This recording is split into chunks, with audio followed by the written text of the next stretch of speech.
Economic development happens when money comes from outside a region into the region. It's our job to serve people and to make their lives better. I spend a lot of time in Garfield County, Enid in particular. That's probably one of the hardest things, to get the good title. Everyone deserves help. And he's been very instrumental in trying to make this deal work out. You're basically self-insuring 100% of the loss. Now having a new measurement tool to make certain we're ready. My old friend. Some girls have even led adoption drives for local rescue agencies. I want to try to focus on the things out of life that are positive. City Connections begins right now. Hello again, I'm Steve Kime with the City of Enid, and welcome to City Connections. I appreciate the opportunity to come into your home really each and every week. It may seem like each and every day, but we're really thrilled to bring to you a program that highlights the Enid community and also our great state of Oklahoma. To my immediate right, a very special guest and probably familiar to a lot of folks here in Enid is Megan Simpson. Megan has two titles. I think she's the Assistant Commissioner of the Department of Public Safety, and also you throw in General Counsel with that. We'll talk about what those titles are all about. And then we have Michael Harrell, who is the Chief, also Colonel, I believe. Is that correct? Sir. Colonel Harrell and Michael is the Chief of the Oklahoma Highway Patrol. They both have a connection to Enid, and we'll talk about that in a few moments. But we want to talk about a variety of things, how the academy, or excuse me, how public safety is doing here in the state of Oklahoma. We understand that there's a new academy that's going to be taking place early next year, and we want to help with that. But again, both of you, thanks for being here. Megan, start with you. Your relationship to Enid. This is home, right? It is. It is. Born and raised here, literally. Okay. Born at St. Mary's Hospital. Okay. Raised here my whole life. Went to high school at Enid High. Left for college and law school, but actually came back and hung out a shingle, was in private practice here for some time, and then kind of worked my way around the state before. Because you were a judge, correct? I was in the Panhandle, that's correct, a district judge out there. And now have found a place at DPS, and very excited about that opportunity. Yeah. Well, Chief Harrell, I understand that your law enforcement career started in the big city of Fort Smith, and the reason I say that is my mom was born in Van Buren, Arkansas. Know it well. So I'm very connected to Van Buren in the Fort Smith area, but also you have a connection to Enid as well in your career. Can you I do. share Back in that? October of 2003, I believe, was my first supervisory assignment. First time I was promoted on the patrol to lieutenant here in Enid. And it was kind of a little bit of a culture shock coming from the Tulsa metro area. I'd spent the last 6 years there as a trooper working the interstate. But it was probably one of the best experiences I had on the patrol, not only just the people in the general in the Enid area, but also the people I worked with here locally. And probably, forgive me for assuming, but when you said culture shock, you were probably used to trees, rolling hills, and water, and then you move west of I-35 and you think, am I still in Oklahoma? That's the truth. I mean, you pass a certain point and cars stop as well as the trees. So, Megan, I hope it's okay to call you Megan. Is that right? Absolutely. Or do you call you? Oh. Sure. Well, again, she is the Assistant Commissioner of the Department of Public Safety, which I'm impressed with the fact second in command. Now, we've had the Commissioner, Rusty Rhodes, up here, so I feel like I have a little freedom to share with both of you. I know his role is rather important, but if you're second in command, according to Mr. Rhodes, that's a significant opportunity. Can you kind of tell us in layman terms, Megan, what is the Assistant Commissioner of Department of Public Safety? Absolutely. And the General Counsel part, too. Absolutely, sure. Well, and actually, I came to the agency originally as General Counsel. So, and I think probably have maybe redefined that position a little bit from what it was traditionally, especially considering the fact that as Assistant Commissioner, I also fulfill that role as General Counsel. But as Assistant Commissioner, really the Commissioner's vision has been to have those three roles, the number 1, 2, and 3 positions in the agency, work in tandem with each other as a team. And that's really how we function as a team. The Commissioner handles a lot of the outside agency relationships. So as you know, working in government, being familiar with state government in particular, there are a lot of those relationships between agencies and the executive branch, the legislative branch. Of course, as I'm sure Rusty told you, he was legislative liaison for 7 years. So he has those relationships built up, and he continues to work in that role. So I kind of refer to that as the vertical role between the agency and the outside stakeholders, executive and legislative branch, and then the other stakeholders. We have a Secretary of Public Safety now, Chip Keating. That used to be a role that was also the Commissioner of Public Safety, but that has been split by Governor Stitt into 2 roles. The chief and I, on a day-to-day basis, really handle the administration of the agency. So we have non-commissioned individuals who work there because, as I know from watching your interview with the commissioner, he talked about all the different things we do at the Department of Public Safety that aren't highway patrol related. We have record services. We handle all the driver's license services, including CDLs, both issuing licenses as well as testing for licenses. We have a size and weights division that kind of crosses over between the commissioned and the non-commissioned side. We issue all sorts of permits. We give people their records if they've had an accident. So we have, about 1,500 employees that we take care of across the board. So together we handle the administration on both sides of the house, if you will, the non-commissioned and commissioned personnel. Well, I certainly appreciate you mentioning all the different entities, because oftentimes I think folks, when they think of public safety, they just have the narrow focus on OHP. That's all they think about, not the other entities that you talked about. We've had Michael Thompson, the cabinet secretary, I believe. I'm not sure his official title now. He's gone up a couple levels since he's been here before. But we've had various entities here at the Enid Television Network talk to us about all the different groups that make up the Department of Public Safety. So let's focus on the OHP for a little bit. Chief Harrell, tell us about your role. You're based in Oklahoma City. Yes, sir. And can you kind of give us, even though Megan has kind of shared the partnership role that you do under administration, what would be a typical day for Chief of the Oklahoma Highway Patrol? Well, typically it's just running the day-to-day operations of the agency. We were really a paramilitary environment from trooper all the way to colonel, which is the rank that I hold. We have a command staff, but typically it's just running that day-to-day operations and trying to set the tone, really. That's what I do. I know you've interviewed Rusty before. So as the Commissioner of Public Safety, his message, our agenda together, that's really what I'm about. And that's really the strong focus we have right now, is for me just to set that tone in the environment for the entirety of the commission side. Megan, let me come back to you and forgive us as we have a little tennis match today as we're going back and forth. But I'm just so honored and thrilled that both of these found time today to come up to the studio to talk about this. There's a quote in a Tulsa World article that I read about you, and the quote said this. You said, lack of funding for Cadet Academy has been an issue. We know that money operates, seems like everything. So you want to expound upon that statement, because I believe it was a Tulsa World interview. Sure, absolutely. As I mentioned, we have a lot of functions at the department, including the Highway Patrol, and manpower on the patrol side is of utmost importance. And Chief, of course, can speak to this as well, but we're really at a critical low in terms of manpower. That's why we're very excited about the 66th Academy, because it's been so long since we've held an academy.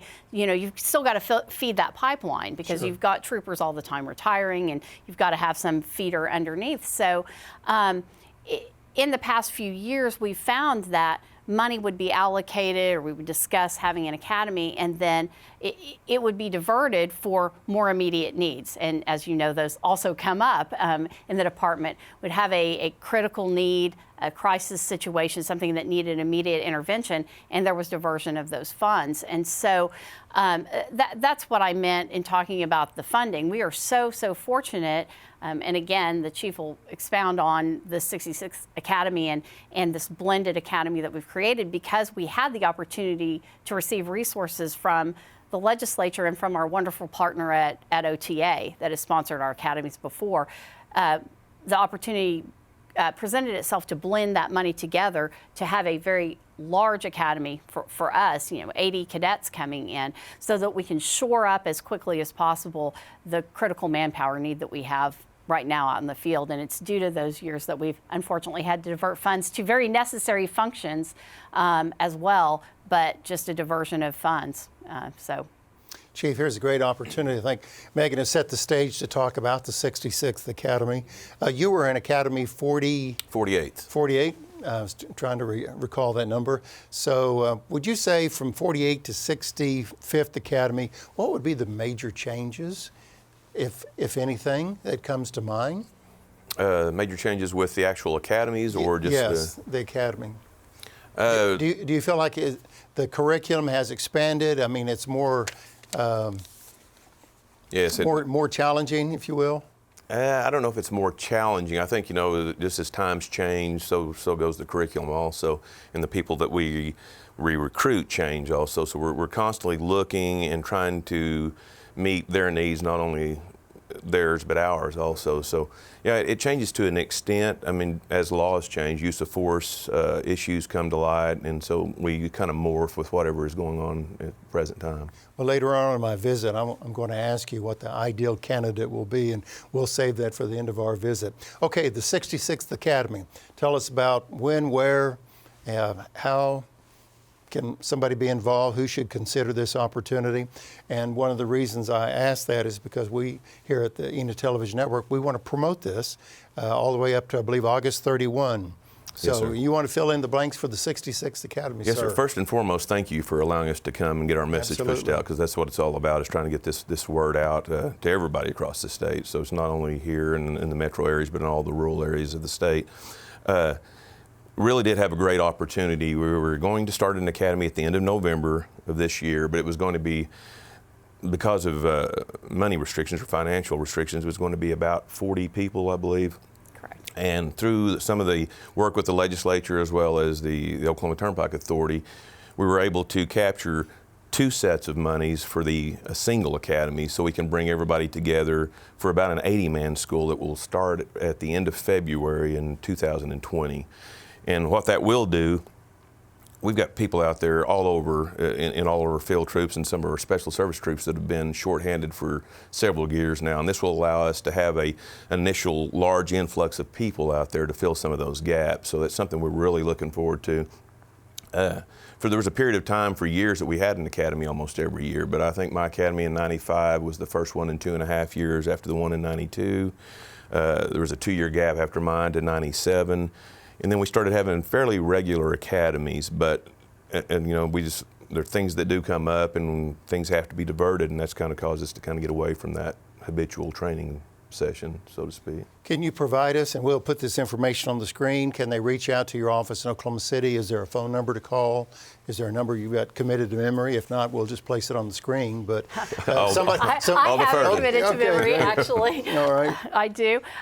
Yes, anyone can call 405-425-7000 would be our number for recruiting, and that is answered by a live person anytime that the office is open. It will not be a voicemail, it will not be a robo message, it will be an actual person in our training division who is ready to answer questions.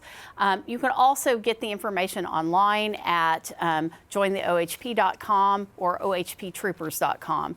And both of those locations will have all of the qualifications, the information that any candidates need to reach out.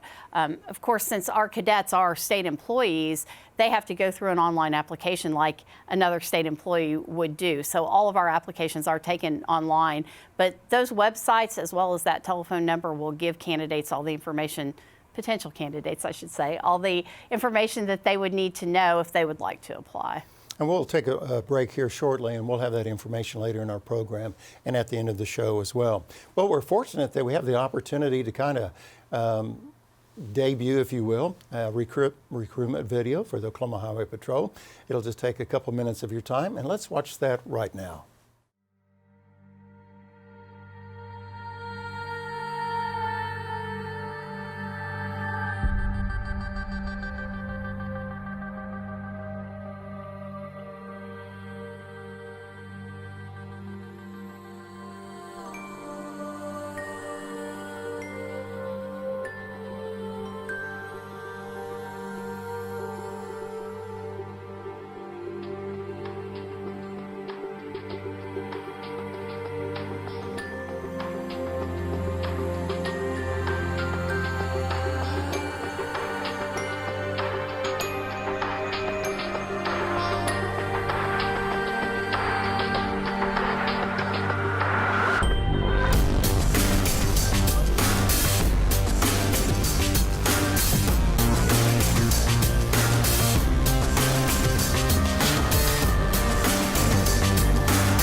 Welcome back to City Connections. Hope you enjoyed that video that was produced by the Oklahoma Department of Transportation in regard to the upcoming academy and recruitment for the Oklahoma Highway Patrol. Chief Harrell's our special guest today on City Connections. Chief, let's talk a little bit about numbers. 77 counties. Yes, it's a big state.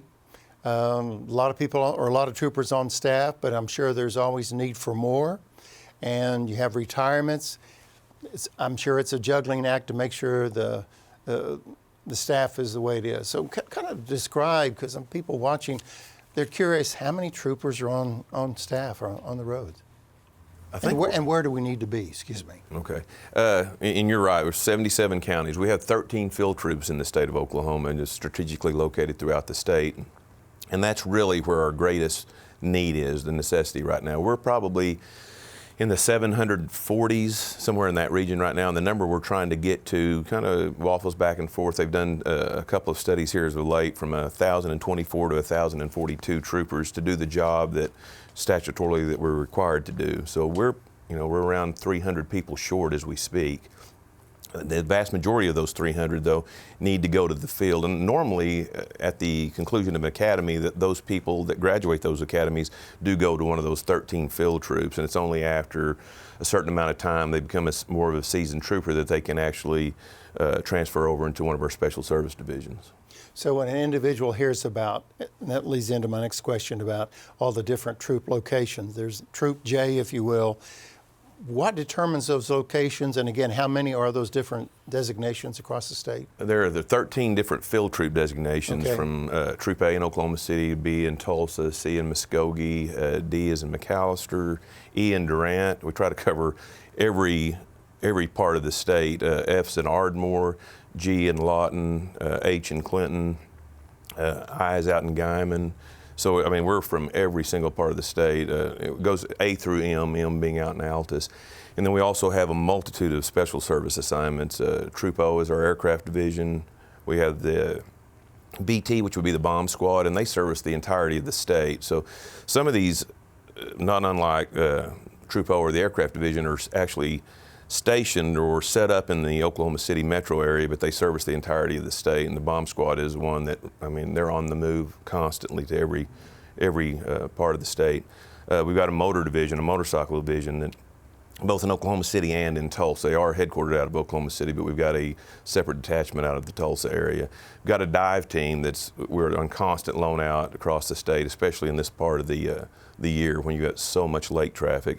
Speaking of lake traffic, we have Troop W, our enforcement division, and and they are on all of the lakes in the state. And then we also have 9 turnpike troops across the state that we service. And again, OTA has been a fabulous partner to this agency for several years.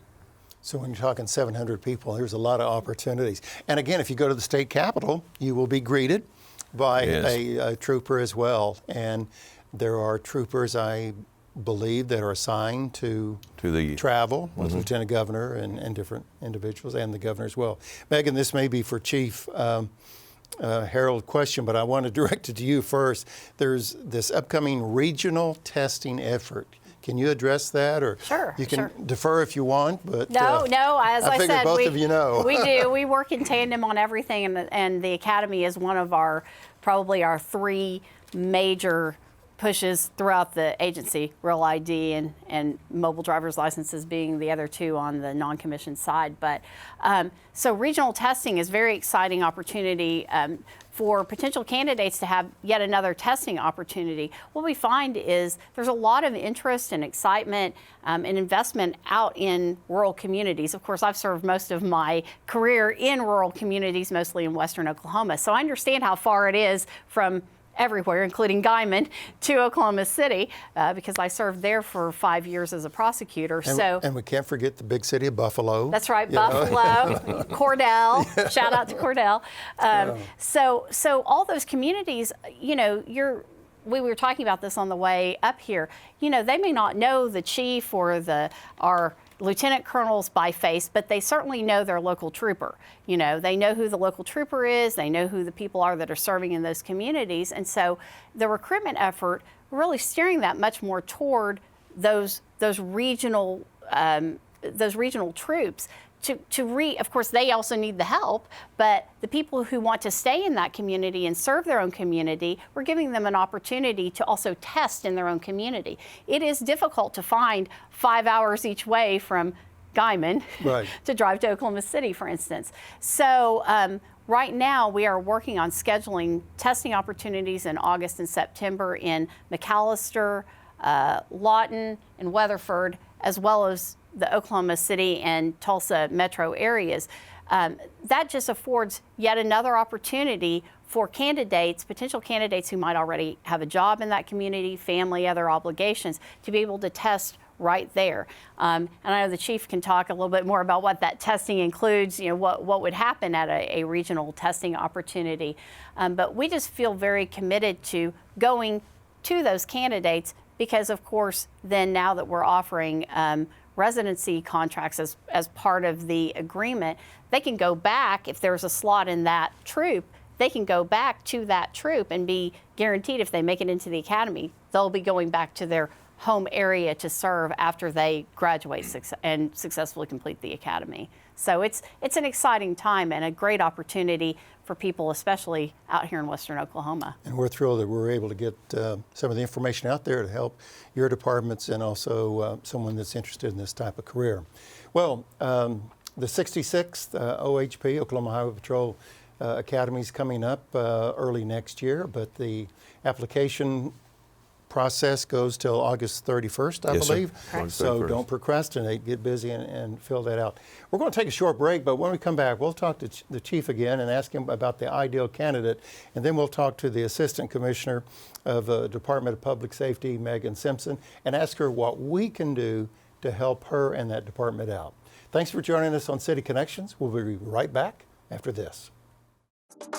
In 2011, the Oklahoma Bureau of Narcotics started installing drug disposal boxes in law enforcement lobbies across the state so that citizens would have an easy and safe way to dispose of medications that they have in their home that could easily be targeted by teenagers or even a neighbor or a relative with an opioid addiction. In addition to the disposal box here at the Enid Police Department, we've also installed convenient boxes located at the Garfield County Sheriff's Department, as well as one out at Vance Air Force Base.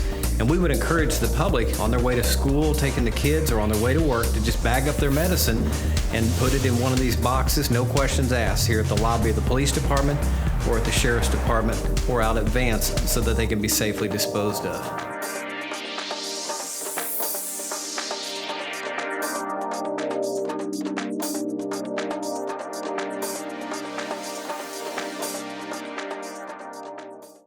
Welcome back to City Connections. Thank you for staying with us. I sincerely appreciate the comments that I hear out in the community when they talk about the various guests that we've had through the years. Thank you for your feedback, and it drives us to bring more individuals like the Assistant Commissioner of the Department of Public Safety, Megan Simpson, to the studio, and also Chief Michael Harrell. Let's go to Rusty Rhodes for a moment, Megan. Rusty was up here, the commissioner was up here a couple years ago, and he made this comment about you. He said, Megan brings a new perspective to the agency that I believe will revitalize many areas of our customer service. And when I read that statement, I thought, customer service, OHP, Department of Public Safety, it was just like, okay, I'm trying to make that connection. Now, in the city government, all of our citizens, we try to provide the best customer service, so I get that. So can you kind of elaborate on what Rusty was saying about you're going to bring and enhance this level of customer service? What did he mean? Well, now I know I can't speak to what Rusty always means. What did you think that he meant? Rusty's vision is and always has been, the principle of the golden rule, which is to treat other people the way that you would want to be treated.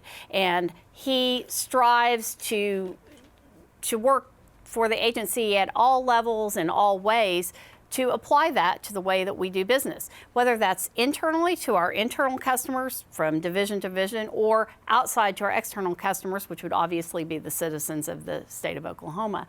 And so I think Rusty was very deliberate in his, I like to think, in choosing individuals to work with him every day. Mike and myself, who share that vision, that vision. That was how I was raised, was with the golden rule that you treat other people the way you'd want to be treated in the same situation. Now, there is a reason, obviously, that departments of motor vehicles or DPS perhaps get the bad rap in movies. And, you know, it is difficult. It's a difficult service to provide. You've got a lot of demand, and we are low on personnel across the board.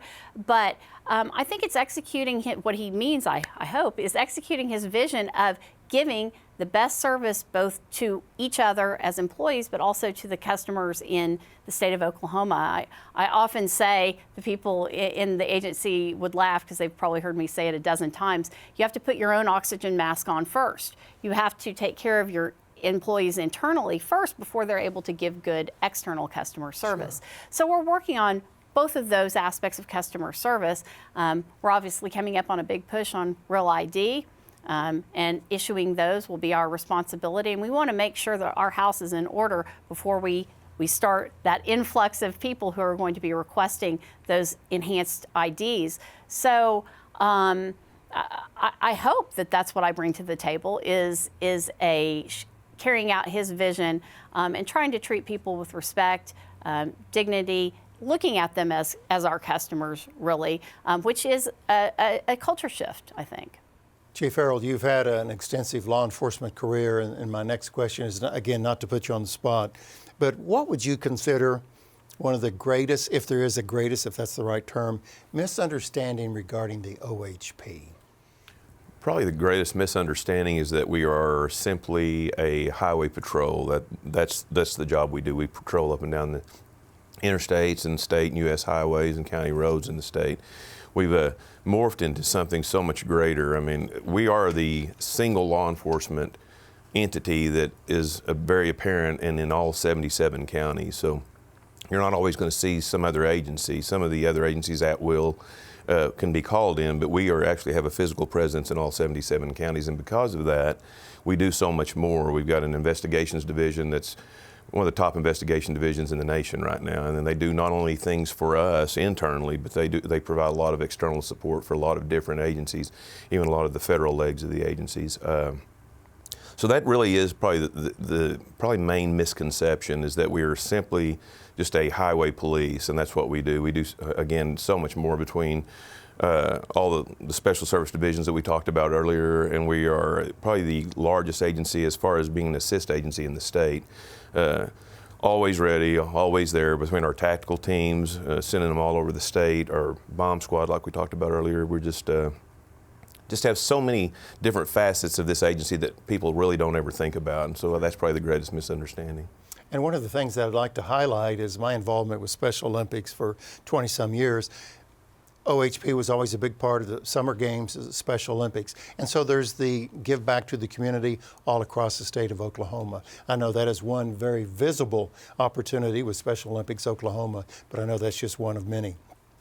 Megan, let me ask you this in regard to the 66th Academy that's coming up. That will be in February of 2020, I believe. But again, up till August 31st is for you to apply. The residency commitment contract.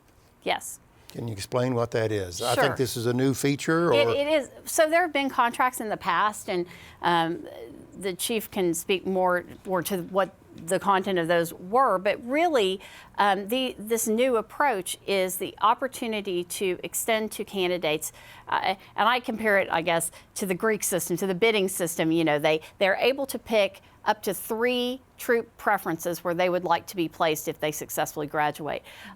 They make those bids early on, and then if they make it through the process to the interview point, then they can look at that sheet again and maybe make a different selection. Obviously, as they go through the process, sometimes they don't have people in their family or friends that know a lot about the patrol. So as they learn, they may decide to change their selections. But as they go through, at the time that they are given their offer to come in as a cadet, they will also be eligible to be offered a residency commitment contract, which means they will know at that time they can sign a contract with the patrol to go to one of their troop preferences if there is a slot available at that time. So it's great for the troops because they know they're getting manpower, they can support that cadet and their families, their loved ones. You know, that's a 20-week residential academy. So it's very lengthy. It's patterned after, you know, the Marines. I mean, it is grueling both physically and mentally. For some of these cadets, it'll be the first time away from their home community, maybe away from their actual home. So they really need all the support they can get. So those troops that are low on personnel, they know who they're getting. They know that if that person can successfully complete the academy, that person who then becomes a trooper will be placed with that troop. The candidate knows that they get to go home, essentially. So if they're coming from, you know, Enid or the surrounding area, Lahoma or Kremlin or someplace like that. Wacomas, absolutely. Then and we can't select Garber. Okay. Garber, no. I mean, I could list a lot of Mino. Okay, we could keep going, but then that person knows also that they'll have the opportunity to return back home and serve their home community, which is, as you know, it's really a big deal. It's important. We're talking about people who already have ties and in some instances families, relationships within those communities, because our cadets are between the ages of 21 and 45. You can do a lot of living between 21 and 45. I appreciate you mentioned the age. I was going to ask that a little bit earlier. And that's in contrast to if you were from Miami, Oklahoma, and you were assigned to a troop in Altus, that could be the determinant that, I don't know if I want to go that way. Yeah, I think that's part of the changing times, and I'd leave it to Mike to talk a little bit about that, because I think the cadets, our candidates, are different, and back in the day it was more mandated, correct? Yeah, I think historically we didn't go to this type of outlook or this type of push. Probably the first time was 1998, and we started in 1937. So originally, when you came on the patrol, if you were from eastern Oklahoma, and I grew up and was born and raised in Sallisaw, Oklahoma, then my first stop would be in Beaver, Oklahoma, or in Kime somewhere, or at least to the Oklahoma City area, depending. So it makes a huge difference at this point, because as we all know, as times change, it just gets more and more important for people to have some semblance of family around and know where they're going to be at. And so this is really going to, we've got away from the contracts over the last several years, but I think this is going to be the starter that we need to really get people's interest back up.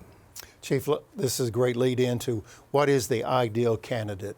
If you could kind of summarize, not to put you on the spot, but if you were just kind of doing the window shopping, said this individual would have these qualities, what would that be? Steve, I don't know if there's really there actually is an ideal candidate. If you looked across the spectrum of our agency, we've got so many different personalities, skill sets, and disciplines, and they all just seem to mesh so well. They come together to make that one really successful unit. So it'd be hard for me to say, hey, that guy, that Marine coming directly out of the Marine Corps is going to do more for this agency than a guy that's coming directly out of college that's never worked anywhere before, because they just seem to work almost seamlessly together. It's always been that way. And when you can look across right now, even our command staff, we've got people that their skill set takes them to a certain area, and others that take them to another area. And even physically, looking at them, you wouldn't think, hey, this guy came through this school. And these schools, what we really look for are those internal qualities anyway. I mean, we've got our core values that we always look to. Sure. I mean, loyalty, honesty, and respect, self-discipline, professionalism. And so it's things like that we really look for. And when she was talking about our academy, it was a paramilitary academy. It's a full stress, a high stress academy all the way through the 20 weeks. And so those people that have those qualities, they come to the top pretty quickly. You can start to see when you start putting a lot of pressure on someone, that real person kind of steps up. And we've done a really good job of recruiting in the past, but I think this year we're taking our time. We're pushing through, and that's one reason I'm so excited that we get to do this kind of a twofold academy instead of just the single small academy, because we're really having a chance to look at these people, and I believe we even start some of the processes of interviewing some of these people on Wednesday of this week. So, when you say these individuals, I think Megan said 18 to 45 was the age group. 21. 21 to 45. Tell us a little bit about the academic background. If there is a basic qualification to be in this academy, Chief, what would that be? The basic qualification is 62 college hours, okay. And that is the basic qualification. But we've got people that come in with just the 62 college hours. We've got people that come in with an associate degree in some other discipline, you know, far removed from law enforcement. We've got fire protection people.